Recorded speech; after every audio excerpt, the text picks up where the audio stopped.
Welcome back to Outdoors with Larry Ray on ESPN 790 AM. Brought to you proudly by the Tennessee Wildlife and Resources Agency.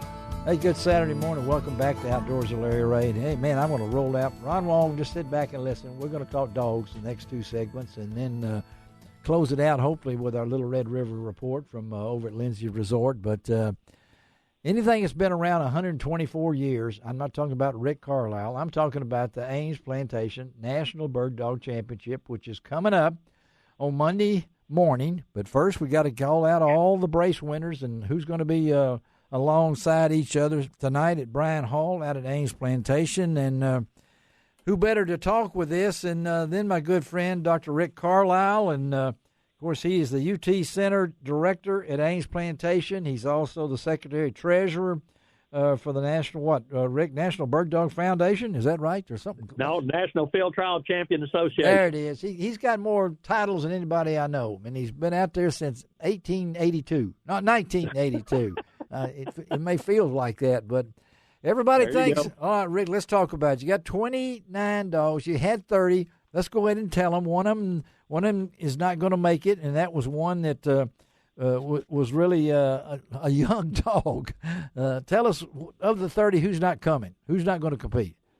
Well, the one that he's been nominated, and he has the option of not running this year and holding out and running next year. We provide that in the standards for qualifications, but it's going to be Rester's Cajun Spirit. Okay, Carlton.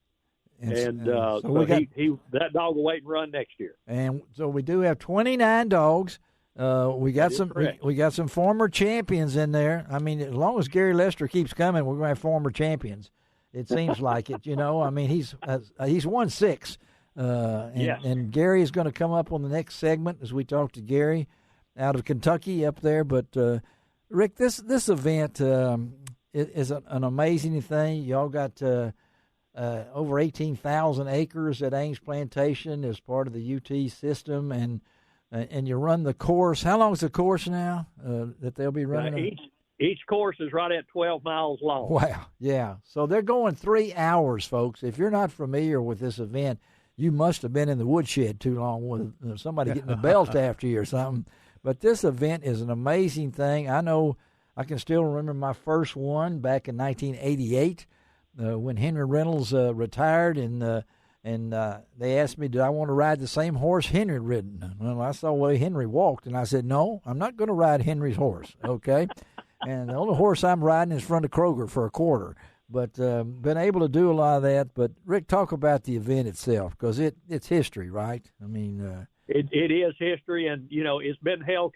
It started in West Point, Mississippi back in 1896, and it was held down there for a couple of years, and then a smallpox outbreak forced it to move, and it actually moved and bounced around North Mississippi and West Tennessee for several years, and it came to the Ames Plantation for the first time in 1905 when Mr. Ames had a dog qualified to run in that trial. Well, lo and behold, his dog won that year. That's and, right. You know, everybody thought if your dog wins on your grounds, there's a little bit of home cooking involved, and it really infuriated Mr. Ames because he felt his dog had won outright. Yes. So he made the comment that should he ever have a dog qualified to run again and it held on these grounds, he would not compete his dog. And he held true to his word because it was held 3 more times from 1905 to 1914. And then it came here as a permanent home in 1915. And so this will be the 108th running on Ames. Wow. Hey, I got a question. Ron Wong's got a question? Yeah. All right. As the trials go on and the braces are held, is it open to the public? Oh, yeah. Yeah, tell him, Rick. Oh, yes, it is. And talk a little bit about that because, you know, we talk about the dogs, but, you know, I'm interested, you know, for people that want to go see this because surely it has to be a spectacle to watch. But how do people do that? Well, you have the road gallery run, and there's more roads that intersect than the afternoon. Yes. And you can see a little bit more action from the road in the morning, but on the afternoon, there's only one road crossing, and that's after about the first 15 minutes. Most people view the dogs from horseback. On horseback, yes. You have the handlers. You have the handlers out front, and you have a marshal directing the way. The judges are right behind him, judging the dog, and then the gallery, just like a gallery at a golf course. Right. At some type of golf event, and that gallery follows the contestants through the countryside. So now, if I was to go, and you could I hang out at the clubhouse, if you will, or the resort, and to meet some of the handlers and the dogs and all that? Yeah, I'm interested, from a public perspective. Yeah, here. that's good, Ron. Absolutely, you can do that. Yes, sir. Yes, sir. How much does it cost, Rick? It does not cost anything. Here, Ron, you hear that?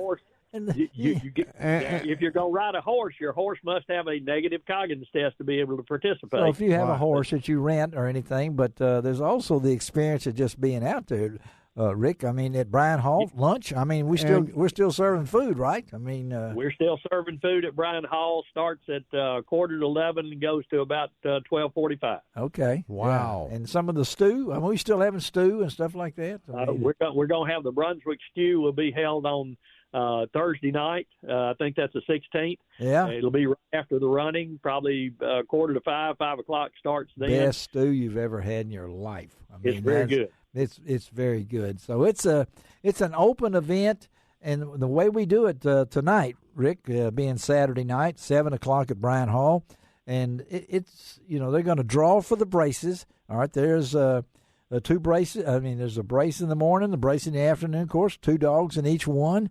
You guys match it up. You're still using the ping pong balls, I guess. I mean, bingo balls. The bingo balls, which is amazing for something. It's high tech now, because tonight you will be live on Facebook, right? You can watch it on Facebook. And that is correct. Yes, sir. And then you have the daily results posted on your website every day. The weather conditions. You have a reported. This is. I know when you and I first started back in the 80s on this, for me, this has come a long way from me having to run to the first phone booth I could find in Grand Junction that wasn't broken down, or sitting up in your or Jim Anderson's office trying to type in the dark. There you go. Yes, sir. Yes, sir. It's worldwide appeal, folks. Right, Rick? I mean, you have people in Japan, all over the world, that keep up with this. And yes. We've had some owners of dogs from Japan here. Yes. And so it's all part of the running of the National Bird Dog Championship, and it's an event, Rick, that we don't know weather-wise. We don't know how long, but now you run Monday through Saturday, and then you'll pick back up the next Monday through Saturday, I guess, with 29 dogs. I mean, that depends on weather. Yeah, with 29 dogs, we'll run Monday through Saturday. We take Sunday off. Mr. Ames didn't run on Sunday. We don't run on Sunday. And then we'll run Monday and a half a day Tuesday if we don't have any weather delays. That's it. Okay. Now, on the weather delays, is it thunderstorms more than anything else, or course management? Yes, sir. I'm just allergic to lightning, and so I don't like to ride it. Right. Yeah. Well, I mean, a lot that's of the reason. Outdoor sporting events, when there's thunderstorms present, they go and postpone them and stuff like that. But is that one of, like, if it's just rain, they run. or if it's just cold, you guys will run, right? That's exactly right. If it's a real heavy rain, we'll hold up. But if it's a light to medium rain, we'll go ahead and run. Yeah. And we run in the cold all the time. And snow, and run in snow, or whatever, man. Right. And these dogs, folks out there, if you're wondering, 3 hours. Think about that for a while. Shoot, I'll walk 3 hours at a time. Yeah, but can you imagine running for 3 hours? These are athletes, right, Rick? I mean, these dogs. While the center line of the track is 12 miles long, these dogs are put in anywhere from 22 to 25 miles in that 3 hour time period. Wow. So they've got to be in perfect physical condition to be able to do that.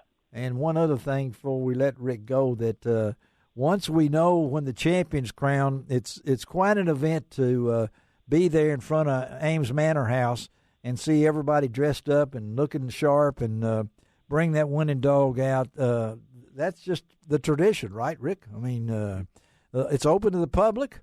You can go out and watch. That's one of my favorite times, is once we determine when they'll announce the championship, I know all the handlers. There's so many people involved in this. How many people, Rick, would you think over the course of those a week and a half will be involved in this? Oh gosh, there'll be 1,500 people. There will be, yeah. It's just at least that. Yeah, it's just an amazing event. So you can go. What is it? AmesPlantation.org. Is that right, Rick? Yes, AmesPlantation.org is the website. And the golf world may have the green jacket for those guys that win down there. Yeah. We make the announcement on the front of the Ames Manor House that has a green porch, green steps. It does, yes. And I got to mention something, Rick, because the good folks at Harvest Church on this show, the man that made the saddles and everything, Steve Tucker. He was an amazing part of this event, wasn't he, Rick? Absolutely, yeah.